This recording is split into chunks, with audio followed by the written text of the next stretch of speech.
Gita IAS, जहां सपनों को पंख मिलते हैं। आप सुन रहे हैं भीष्म साहनी द्वारा लिखित उपन्यास तमस का हिंदी ऑडियो बुक सारांश।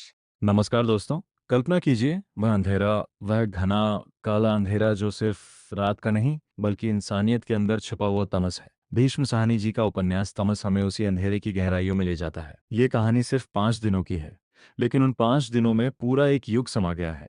एक 947 का वह भयावह समय जब भारत और पाकिस्तान का विभाजन हो रहा था। पंजाब की एक छोटी सी कस्बे जैसी जगह, जहां हिंदू, मुसलमान और सिख सदियों से साथ रहते आए थे, अचानक वहां आग लग जाती है। और वह आग सिर्फ घरों में नहीं बल्कि दिलों में भी फैल जाती है। कहानी की शुरुआत होती है एक गरीब चमार नत्थू से। सर्द सुबह है। नत्थू एक छोटे से कमरे में बंद है। उसके सामने एक बड़ा सा सूअर है। नत्थू को बताया गया है कि यह सूअर किसी बीमारी के इलाज के लिए मारा जा रहा है। उसे सिर्फ 5 रुपए मिलेंगे। बस इतने में वह अपना काम कर देता है। छुरा चलता है, खून बहता है और सूअर मर जाता है। नत्थू सोचता है काम हो गया, अब पैसे मिलेंगे और घर चल जाएगा। लेकिन उसे क्या पता था कि यह सूअर की लाश अगले दिन मस्जिद की सीढ़ियों पर फेंक दी जाएगी। सुबह होती है। मुसलमान भाई मस्जिद जाते हैं और देखते हैं उनकी पवित्र जगह पर सूअर की लाश। गुस्सा फूट पड़ता है। ये हिंदुओं की साजिश समझकर वे बदला लेने निकल पड़ते हैं और बदले में वे गाय को मारकर हिंदू मोहल्ले में फेंक देते हैं। बस, अब आग लग गई। छोटा सा कस्बा जलने लगता है। दंगे शुरू हो जाते हैं। नत्थू, वह गरीब आदमी जो सिर्फ पेट भरने के लिए यह सब किया था, अब खुद को दोषी महसूस करता है।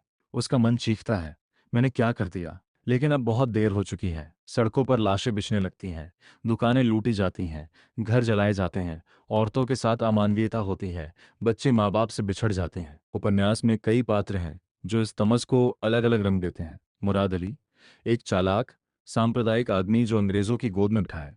वह जानबूझकर ये सब करवाता है। अंग्रेजों की फूट डालो और राज करो की नीति का जीता जागता उदाहरण। वह नत्थू को बहकाता है, पैसे का लालच देता है। देसराज, एक हिंदू नेता जो शुरू में शांतिवाद का ढोंग करता है, लेकिन जब दंगा भड़कता है तो वह भी हिंसा में शामिल हो जाता है। अजीत सिंह, एक क्रांतिकारी जो सच्चाई देखता है और कोशिश करता है कि लोग एक दूसरे से नफरत न करें। मास्टर रामदास, एक स्कूल टीचर जो पढ़ाने वाला इंसान है, लेकिन दंगों में वह भी डर जाता है। मेहता, एक समाज सेवी जो हिंदू मुस्लिम एकता की बात करता है, लेकिन उसकी आवाज़ दंगों की चीखों में दब जाती है। कश्मीरी लाल, एक व्यापारी जो दंगों का फायदा उठाने की कोशिश करता है। कस्बे में दंगे फैलते हैं, पहले छोटे मोटे झगड़े, फिर लूटपाट, फिर खून खराबा। लोग छिपते हैं, भागते हैं। एक तरफ मुस्लिम मोहल्ले में हिंदुओं पर हमला, दूसरी तरफ हिंदू मोहल्लों में मुसलमानों पर। पुलिस बेकार है। अंग्रेज डिप्टी कमिश्नर रिचर्ड सिर्फ कागजों पर बैठा है। वह सोचता है ये सब अपने आप ठीक हो जाएगा, लेकिन वह कुछ नहीं करता। वह जानता है कि दंगे अंग्रेजों के हित में है। इससे लोग एकजुट नहीं हो पाएंगे आज़ादी के लिए। धीरे धीरे कहानी शहर से गांव की तरफ बढ़ती है। दूसरे खंड में गांवों का चित्रण है। वहां भी वही तमस फैल चुका है। एक गांव में सिख परिवार, हिंदू और मुसलमान साथ रहते थे, लेकिन अफवाहों ने सब कुछ बर्बाद कर दिया। एक मार्मिक प्रसंग है। नत्थू अपनी पत्नी और बच्चे के साथ भाग रहा है। रास्ते में एक सिख परिवार मिलता है। वे सब मिलकर एक गुरुद्वारे में शरण लेते हैं। रात होती है। बाहर से आवाजें आती हैं, मुस्लिम भीड़ गुरुद्वारे पर हमला कर रही है। अंदर लोग डर से कांप रहे हैं। नत्थू सोचता है, मैंने सुअर मारा था, क्या यही सजा है? और फिर हमला होता है, खून बहता है, नत्थू मर जाता है। लेकिन उसकी मौत में भी एक सवाल रह जाता है, क्या यह सब सिर्फ एक सुअर की वजह से हुआ या इसके पीछे कोई बड़ी साजिश थी? उपन्यास में कई जगह इंसानियत की झलक भी दिखती है। एक मुस्लिम औरत हिंदू बच्चे को बचाती है। एक हिंदू परिवार मुसलमान पड़ोसी को छिपा कर रखता है। लेकिन ये छोटी छोटी रोशनी तमस के सामने फीकी पड़ जाती है। भीष्म सानी जी खुद रावलपिंडी के दंगों के चश्मदीद थे। उन्होंने जो देखा वही लिखा, इसलिए हर दृश्य जीवंत लगता है।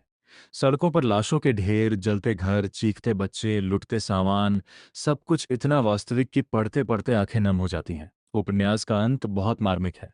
दंगे थमते हैं, लेकिन जो बच गए वे कभी पहले जैसे नहीं रह पाते। उनके दिल में घाव रह जाता है। वे सोचते हैं, हम इंसान थे या जानवर?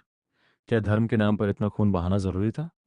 तमस का मतलब है अंधेरा, लेकिन यह अंधेरा सिर्फ बाहर का नहीं, भीतर का भी है। सांप्रदायिकता का अंधेरा, राजनीति का अंधेरा, लालच का अंधेरा और सबसे बड़ा अंधेरा, इंसान का इंसान से नफरत करना। भीष्म साहनी जी ने इस उपन्यास के जरिए हमें आईना दिखाया है।